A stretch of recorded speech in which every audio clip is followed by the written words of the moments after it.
Welcome to the Happy Being Well podcast, where we talk about strategies and insights so you can live happy being well with your host, Rita Ferrugia.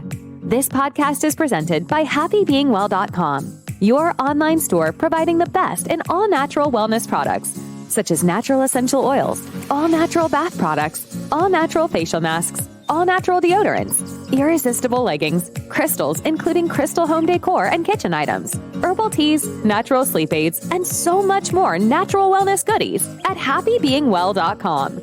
Free shipping on any order within the USA at happybeingwell.com. Now enjoy the show.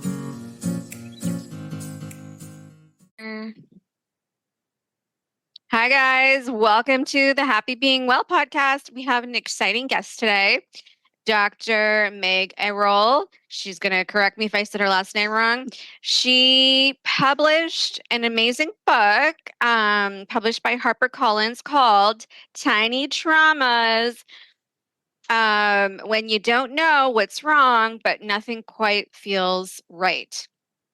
So Dr. Meg Arroll is a seasoned psychologist and trusted expert seen and heard in national newspapers, magazines, radio, and podcasts across the UK, brings her solution-focused approach to minor issues that become harmful to our mental health to the US in her new book. So in the book, Dr. Meg, she acknowledges the gap many people feel between mental health and mental wellness when they know something is wrong but can't quite point to a specific event or clear symptoms leading to a diagnosis. Often these challenges result from a buildup of life scrapes, paper cuts, bruises that leaves many feeling simply not okay. So we definitely can all relate to this, and this is probably why your book is like just so super important for all of us to read. Especially, dealing with trauma. Trauma is a very hot trending topic right now because I think the collective masses realize don't deal with it. Yeah, it's going to resurface in different ways. Either how you react to something, a particular situation, we recreate a particular type of dynamic in a relationship. With either that be romantic or with coworkers, professionally, personally. All sorts of factors, all sorts of things that we can do that just perpetuate a negative cycle. So talk to us, why did you write the book, first of all? Well, first of all, thank you so much for that lovely introduction. And I almost felt like you covered everything. That was so amazing, Rita. And it's so good to be here with you, especially today. So why did I write the book? Like all books, it's not one thing. And that's the same for tiny traumas. It's very rarely one thing. It's the accumulation of these smaller traumatic events in our lives that lead to psychological distress, really. So when I was an academic, so I was for a long time, I was teaching at universities in higher education. And we ran a module called the Psychology of Physical Illnesses. And that's a bit controversial because, as we know, the mind and the body are one, they interact. But we tended to cover some conditions that were very stigmatized. They lacked legitimization from the medical system, but also from society as a whole. So there were things like chronic fatigue syndrome, irritable bowel syndrome, fibromyalgia. And what happened is many students who came to this is a final year elective module, so they chose to join this module. They actually had quite a few of these types of conditions. So I thought that was really telling and interesting. And I had some of my own sort of life course around that too. And I was planning a module a lecture within that module on IBS. And every year we update the lecture material, of course. And so I was doing a literature search and I stumbled upon a paper that compared people who had experienced big T trauma. So big T, what we're talking about is the T is capitalized in the word trauma. And big T trauma, those are what we understand as being very traumatic events. So, living through a natural disaster, being subject to a violent attack, early childhood abuse, those sorts of things. And there is so much more understanding now about big T trauma. And we know that these types of events have long term effects, both psychologically and oftentimes in terms of physical, what are defined as physical health conditions too. But what was so interesting here is that the researchers, they compared people with IBS who had experienced the big T compared to the little, small, or what I call tiny T trauma, so lowercase t. So those sorts of things were like misattunement with your caregiver early in life. So not an abusive household per se, but perhaps love was conditional on certain types of, inverted commas, good behavior. Or we're just very different from our caregivers, perhaps personality differences that lead to a lot of clashes where you don't really feel like you belong per se, and perhaps a little bit of a black sheep, but not just in childhood, throughout life. So things like microaggressions at work. So people undermining you in that very subtle way, and you walk away thinking, what just happened? But again, these types of tiny traumas, it's a cumulative basis. They're happening day in, day out over time, to the point that we start to question ourselves. Our sense of self is disrupted. Our view of the world is disruptive. And what I thought, so as a psychologist and scientist, what I predicted in my hypothesis was that, yes, both types of trauma would have an impact over life course. But still, I expected to see a bigger impact from big T trauma. And the findings of this study, they just blew my mind, because what the researchers found was that the tiny T traumas had a more persistent and a more significant impact in terms of IBS symptomology and psychological outcomes than the big T trauma. So, what that meant was those small things really can have a big impact. That's really interesting. I actually never heard that before. I mean, everyone's now making the distinction between small trauma and big trauma. Like your trauma doesn't have to be a big trauma. Like we kind of like, but yeah, to like really not to figure out that the small traumas are actually much more have a bigger impact than the bigger traumas is really significant, because then it tells us that we all really should be going to therapy because Well, because I mean tiny traumas like what you described. I mean, a lot of people can relate to being in a family where they can't relate to their family members due to personality clashes. And then that can transfer over into the workforce, so, or any other little thing that we really don't think that it affects us on a long-term basis, because it's just so, I don't know, just day-to-day life that you can like just say, chalk it up to like just something small and, not really relevant to your mental health per se. Something that you've tolerated or you mitigated around. Definitely. And one of the issues there is because there is still stigma attached to mental health. Yes, we're getting better. We're much better, but stigma attached to these more subtle forms of trauma. So we tend to play what in the UK I would call reverse misery top trumps. So it's that kind of like, because we are compassionate people, we can say to ourselves, well, I know someone who's experienced a big T trauma. So actually what I'm going through, it's not that important. And, I just need to get on with it, keep calm and carry on, that type of thing. What happens though then is we push these tiny traumas under the carpet, and they build up and they build up, and they tend to then trip us up over time. also, because we are so much more aware of big T trauma, we recognize that in society. So the stigma for that has really reduced. But Rita, that's a new thing.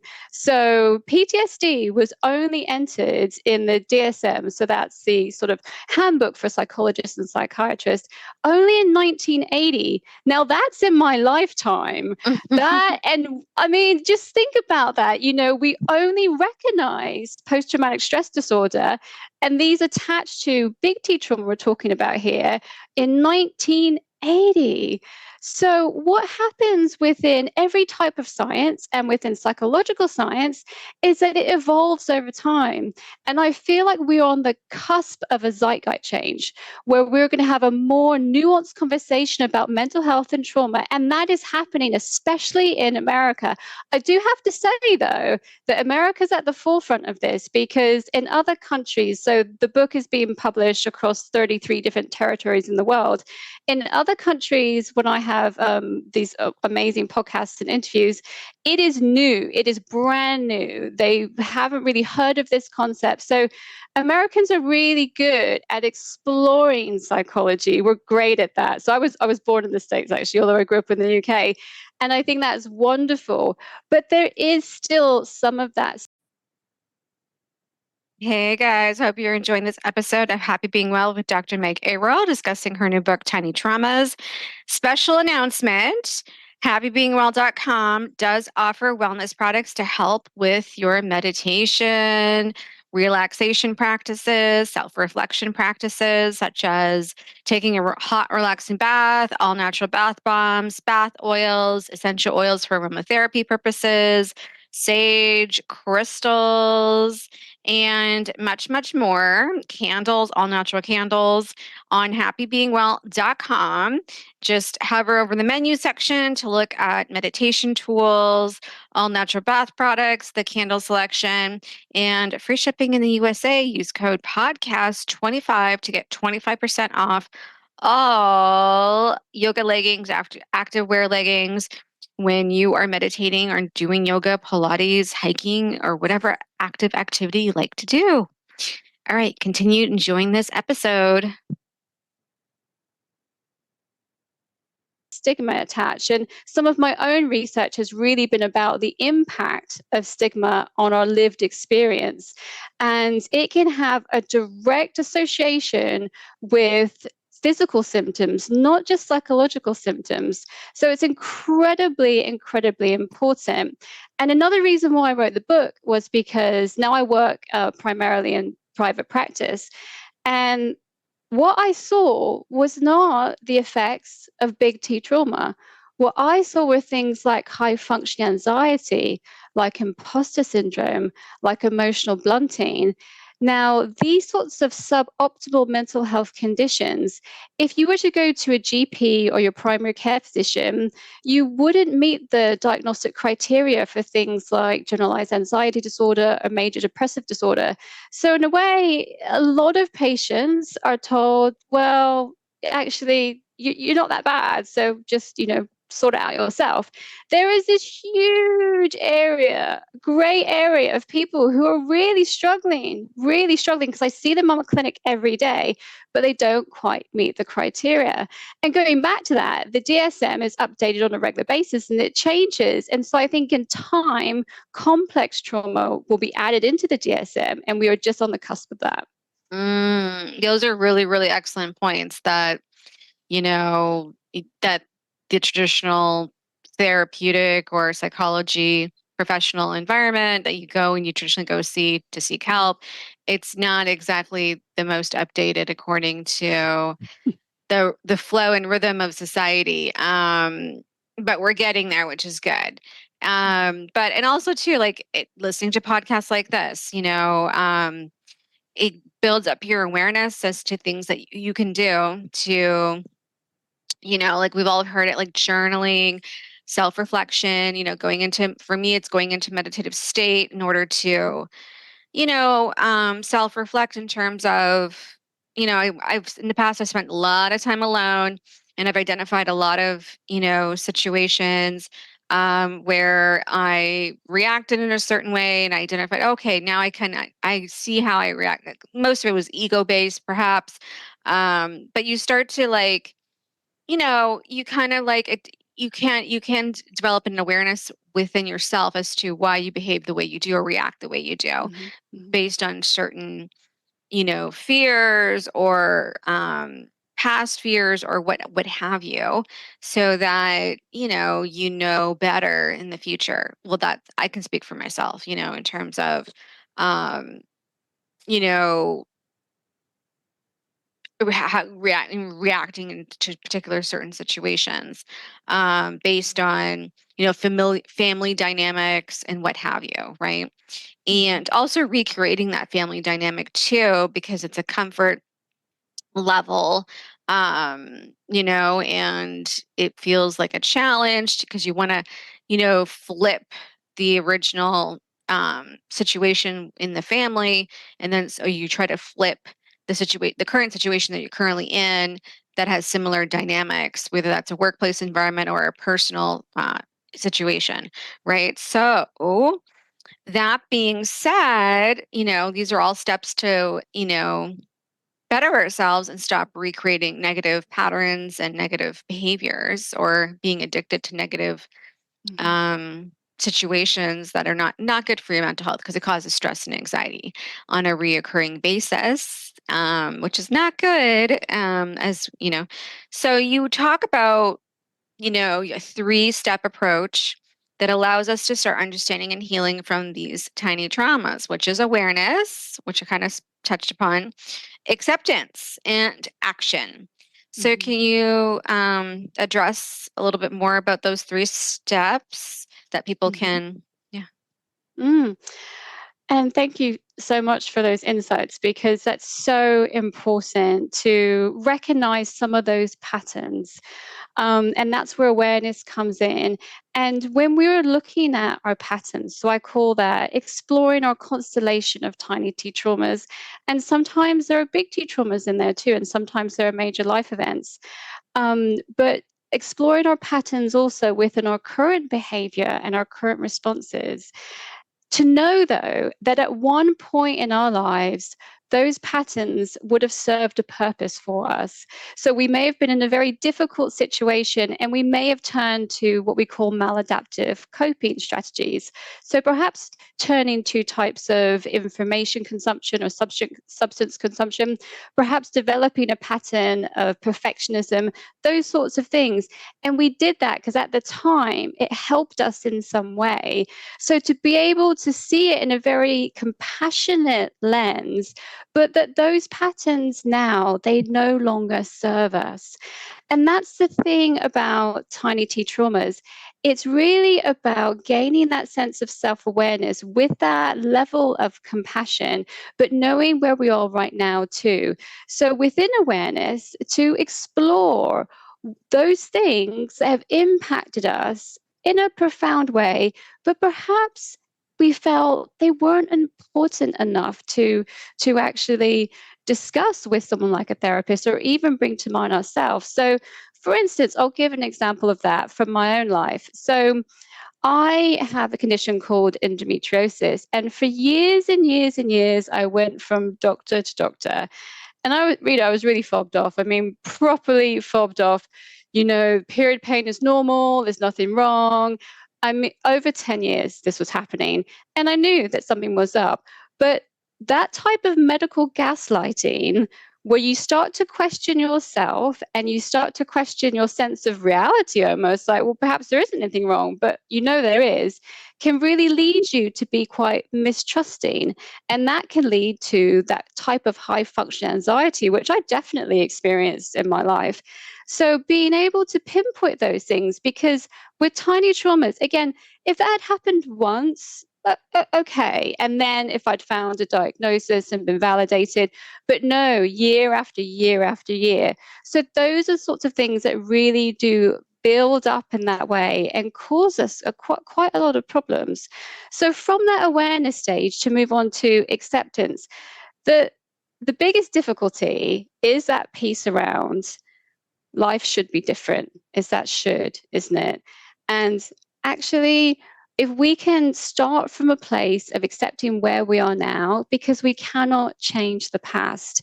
And even though our psyches, they try to recreate those situations so that we can change the ending, it's not possible. It's not possible to change the past.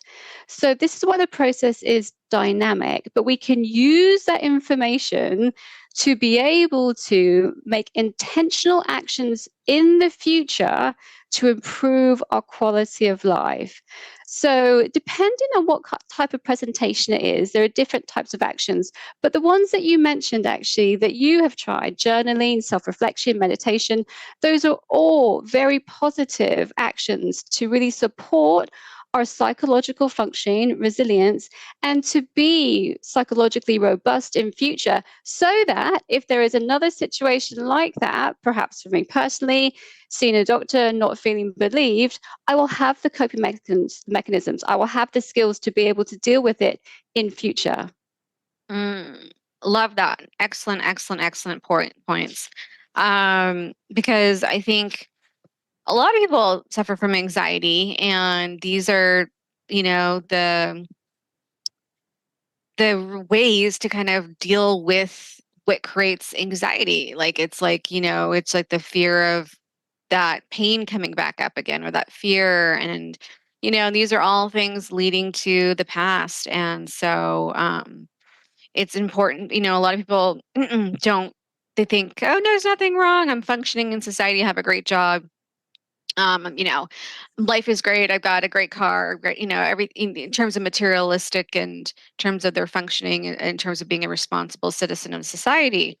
Um, and just kind of, yeah, and they don't really acknowledge, why perhaps they've recreated so many toxic relationships.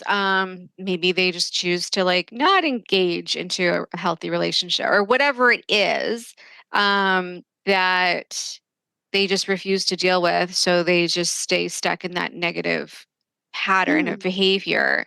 Um, I see this a lot. I see this, whether it's family dynamics, just basically interpersonal skills, like interpersonal relationships, where people, when they don't deal with in terms of materialistic and in terms of their functioning, in terms of being a responsible citizen of society, and just kind of, yeah, and they don't really acknowledge, why perhaps they've recreated so many toxic relationships. Maybe they just choose to like not engage into a healthy relationship or whatever it is, that they just refuse to deal with. So they just stay stuck in that negative pattern of behavior.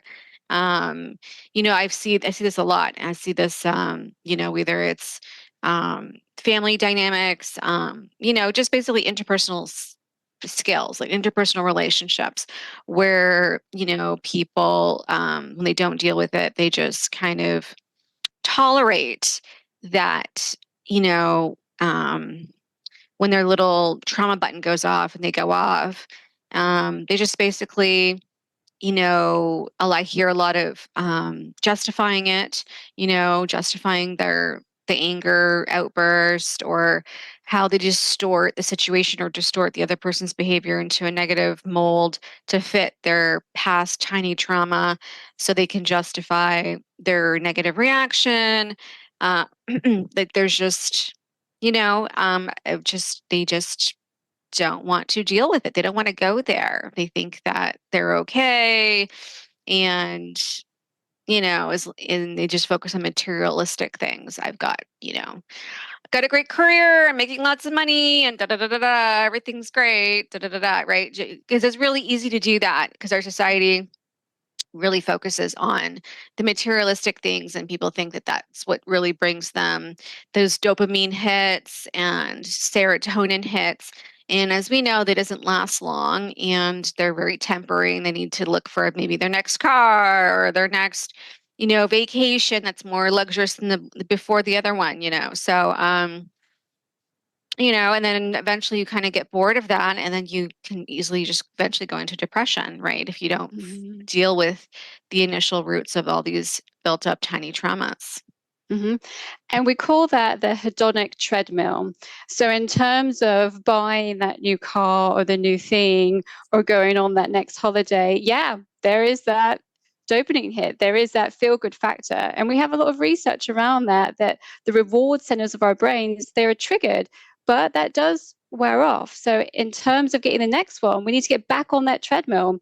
And actually the impacts of those dopamine hits, they lessen over time. So it is like a drug. So you need more and more and more until you can't do it anymore.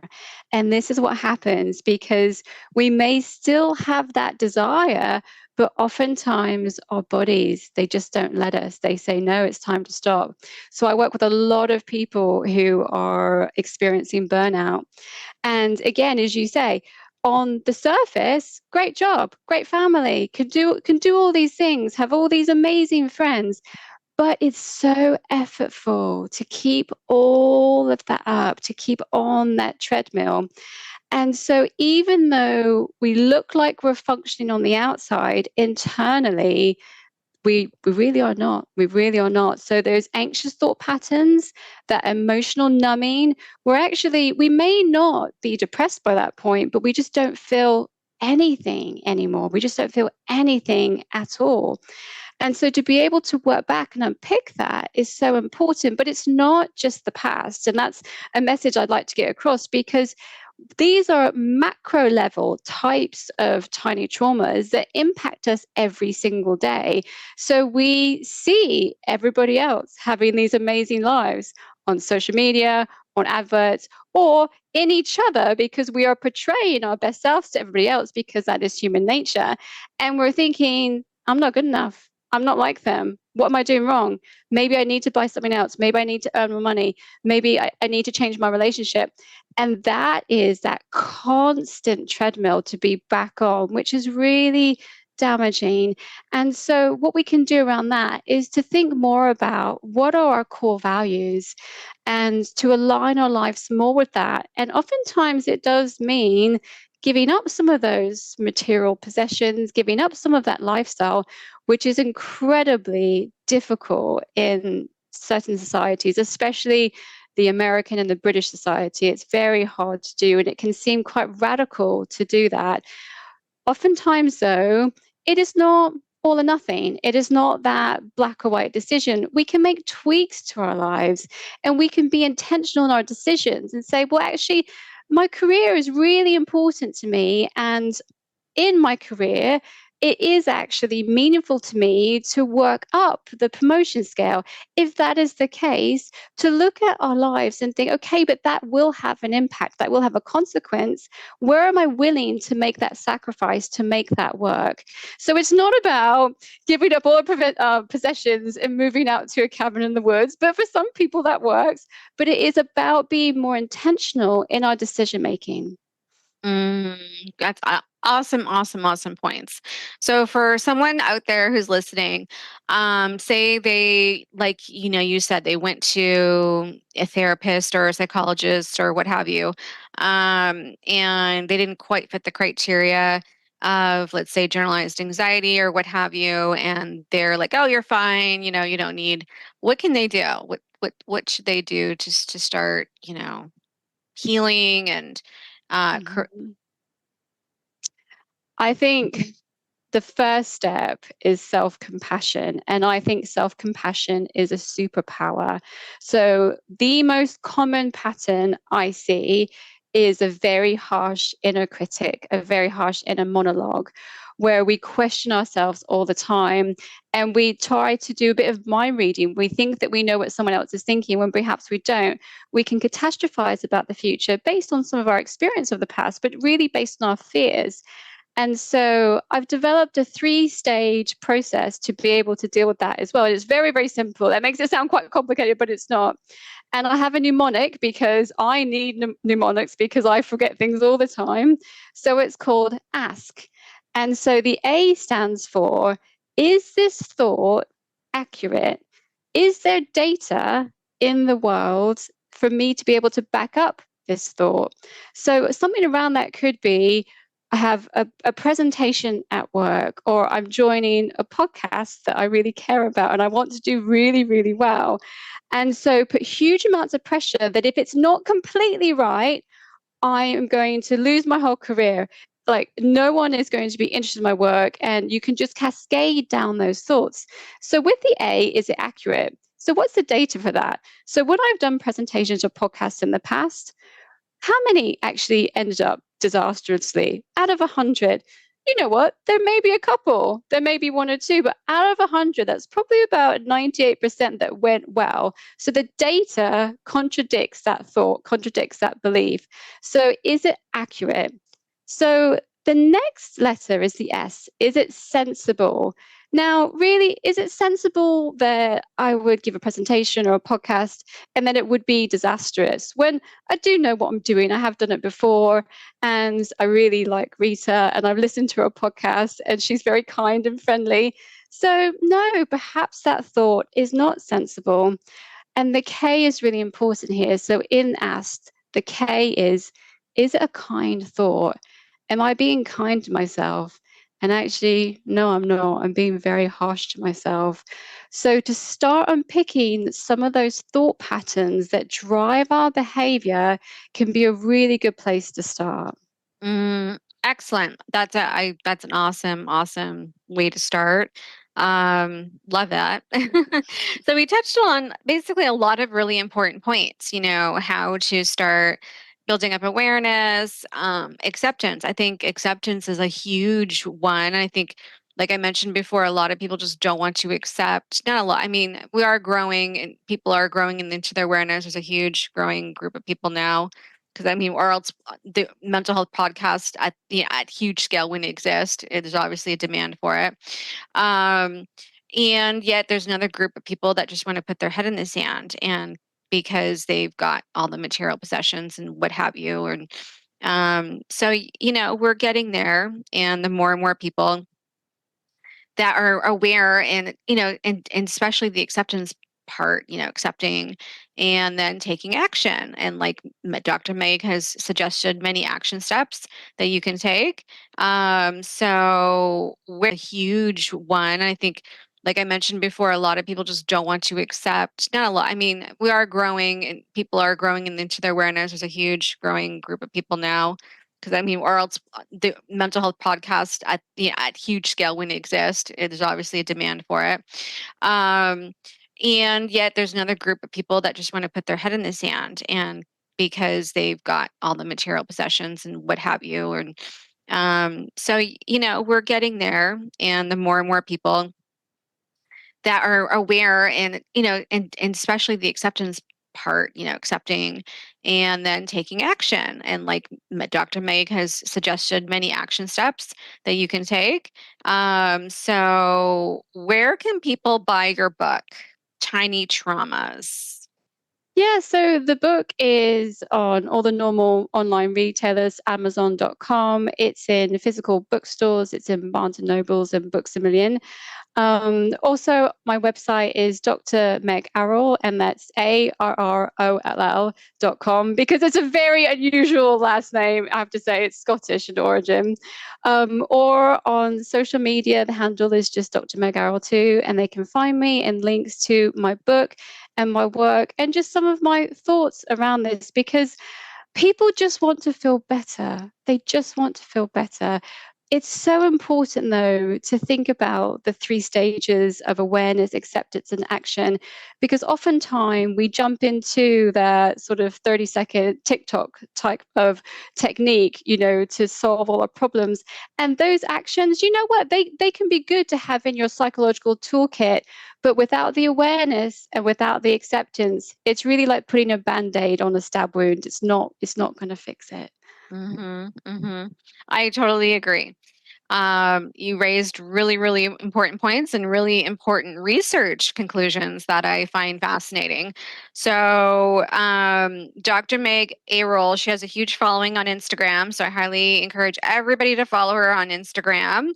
All the links is going to be on the podcast show notes, so you can go on our website, purchase her book there, or go to Barnes & Noble or Amazon or any bookstore offline or online to purchase her book. So thank you so much, Meg, for being on the podcast today. It was a pleasure, interviewing you. I know we had a prior attempt that was a failed disaster due to technology problems. But I'm so glad you came back and we, re-recorded. So I really, really, really looking forward to publishing this podcast. And so I highly encourage everybody to purchase her book, Tiny Traumas by Dr. Meg Arroll. And, so we all can feel better. Thank you so much, Rita. I just so appreciate your time. And it's just lovely to be able to catch up with you again.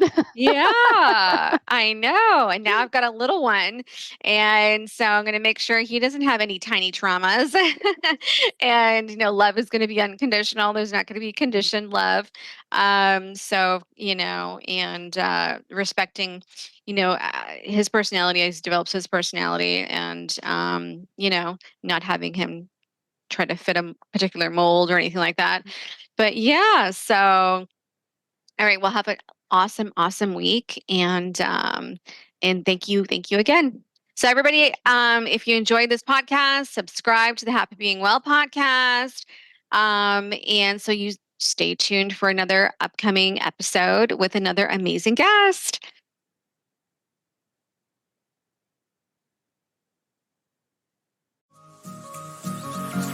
If you learned something new or were inspired to live happy being well, please be sure to subscribe to the Happy Being Well podcast so you don't miss an upcoming episode. Also, please feel free to leave a 5-star review, including what you learned or what inspired you in today's episode. This podcast is presented by happybeingwell.com, your online store for natural wellness products, so you can live happy being well.